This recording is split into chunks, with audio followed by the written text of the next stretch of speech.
ఇచ్చేద్దామా? First Trivikram గారు మాట్లాడేసిన తర్వాత సూర్య గారు మాట్లాడతారు. కొంచెం హోల్డ్ చేద్దాం మనం.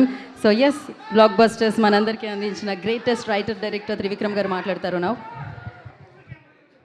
అందరికీ నమస్కారం. ఈ సినిమా ఫస్ట్ నాకు కథ చెప్పినప్పటి నుంచి కూడా this film is very close to my heart. And ఈ సినిమాని ఇంత చాలా ఇట్లాంటి టైంలో ఇందాక వెంకీ చెప్పినట్టు ఒక రకంగా చెప్పాలంటే ఎగ్నెస్ ద టైడ్సే కష్టపడి తీసి ఇంత సక్సెస్ఫుల్ చేసినందుకు మొత్తం టీం అందరినీ కూడా నేను మనస్ఫూర్తిగా అభినందిస్తున్నాను. నేను సూర్య గారితో ఒక సినిమా చేయాలి ఆల్రెడీ. అది నేను ఆయనకి నచ్చే కథ చెప్పలేకపోయాను ఇంకా. సో లేదు, త్వరలోనే ఖచ్చితంగా నేను ఆయనతో కలిసి పనిచేస్తాను నమ్ముతున్నాను నేను.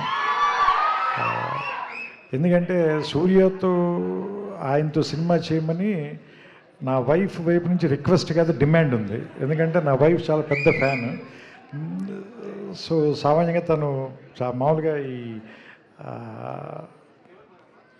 సితారాల్లో జరిగే ఏ సినిమాలు షూటింగ్కి వెళ్ళదు, కానీ ఈయన సినిమా షూటింగ్ అని మిమ్మల్ని కలవటానికి మాత్రం ఆ రోజు సెట్కి వచ్చి పర్టికులర్గా ఈయన్ని కలిసి ఇంత ఫోటో తీర్చుకుని వెళ్ళారు.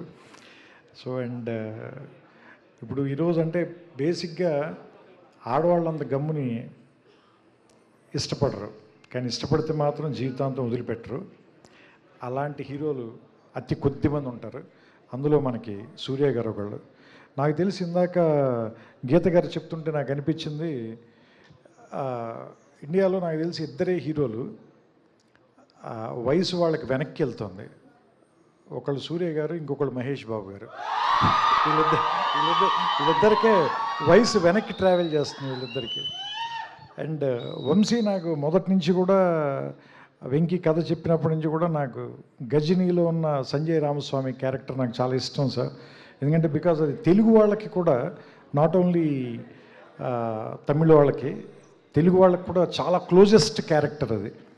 అంటే కొన్ని క్యారెక్టర్స్ మనతో పాటు డికేడ్స్ తరపున ట్రావెల్ చేస్తాయి కదా. అండ్ నాకు ఆమీర్ ఖాన్ గారు చెప్పడం గుర్తు, ఎందుకంటే నేను సూర్యాన్ని మ్యాచ్ చేయలేకపోయాను అని ఆయనే ఒప్పుకున్నారు. ఏది హిందీ గజని అయిన తర్వాత. ఇది నాకు అరవింద్ గారు చెప్పారు, నేను ఆయనతో జల్సా సినిమా పనిచేసేటప్పుడు. సో అలాంటి లుక్ని మళ్ళీ తీసుకురావాలి అని ట్రై చేసినప్పుడు దానికి వెంకీ నిజంగా పడిన కష్టం కానీ, ఏమంటారు దాన్ని, రాయటంలో కానీ తీయటంలో కానీ నిజంగా హెడ్స్ ఆఫ్ టు హిమ్. చాలా బాగా రాసావు వెంకీ నిజంగా ఈ సినిమా.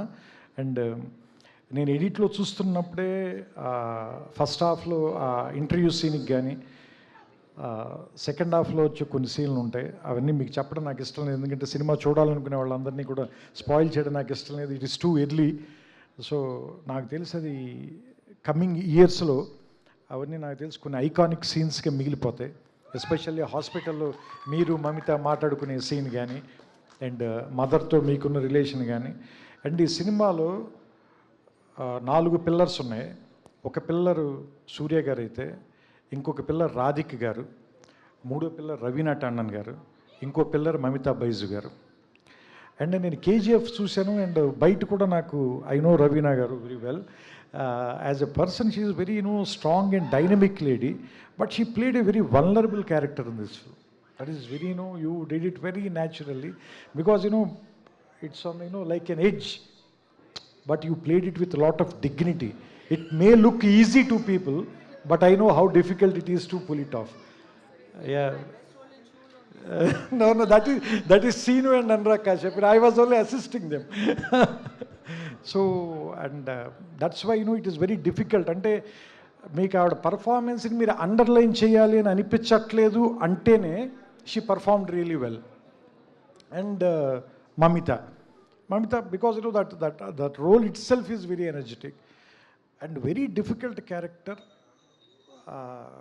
Surya Gardi కొంచెం చేయకపోయినా కానీ ప్యాసివ్ అయిపోతుంది అది. అలానే ఎక్కువ చేస్తే టూ యాక్టివ్ అవ్వకూడదు. So that is very very under perform చేయటం it is very very very difficult. ఎందుకంటే దాన్ని ఒప్పించడం చాలా కష్టం. So you did a great job sir. And seriously thanks to Venky for one thing, because you know Surya గారి సినిమాలో ప్రొడక్షన్లో మా పేరు కూడా ఉన్నందుకు. So that's why you know in one way we are happy, but I'm not completely happy. So as a director ఈ సినిమాకి నా పేరు పడినప్పుడు then I will be happy. So అంటే two extremes, Karuppu on one side and Vishwanathan and sons totally 180 degrees opposite, just less than 1 year. So నాకు తెలిసి that means నాకు అనిపిస్తుంది మళ్ళీ మీరు కొత్తగా స్టార్ట్ చేసినట్టున్నారు.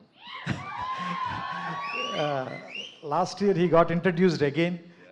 So this is his second film. So he will travel with us, he will give us a lot of memories, lot of things to cherish. So I wish the whole team, especially Venki and Vamsi and Surya garu, with all respect sir, and మీ దగ్గర నుంచి నేర్చుకోవాల్సింది ఆ humbleness మీ father దగ్గర నుంచి కూడా, because I respect him a lot and we love you and Karthi sir. You guys are Telugu heroes only. ఎందుకంటే because now Tamil, Telugu, Hindi, there are no barriers because Indian cinema became one. ఇంకా there are no language barriers, no regional barriers. So ఇంకా దయచేసి ఎవరు కూడా దయచేసి అలాంటి చిన్న చిన్న విషయాలు మాట్లాడద్దు. ఎందుకంటే నవ్వు మనం ప్రపంచం అనే వేదిక మీద మన ఇండియన్ సినిమా తాలూకు సత్తా చాటాల్సిన సమయం ఇది. సో దట్స్ వై ఆ డైరెక్షన్లో మనం అంతా వర్క్ చేస్తున్నాం. సో దాంట్లో ఇది మరో ప్రయాణంగా భావిస్తూ ఇలాంటి ఒక మంచి సినిమాని ఆదరించిన మీ అందరూ, నిజంగా ఈ సినిమాకి నిజమైన హీరోలు మీరు ఆడియన్స్. సో మీ అందరికీ మా అందరి తరఫున థ్యాంక్స్ చెప్తూ నమస్కారం, శుభ సాయంత్రం. థ్యాంక్ యూ త్రివిక్రమ్ గారు, thank you so much for coming and gracing the event sir. And once again congratulations. మీకు చెప్పిన సాయి సౌజన్య గారికి చెప్పిన ఒకటే, సో కంగ్రాచులేషన్స్.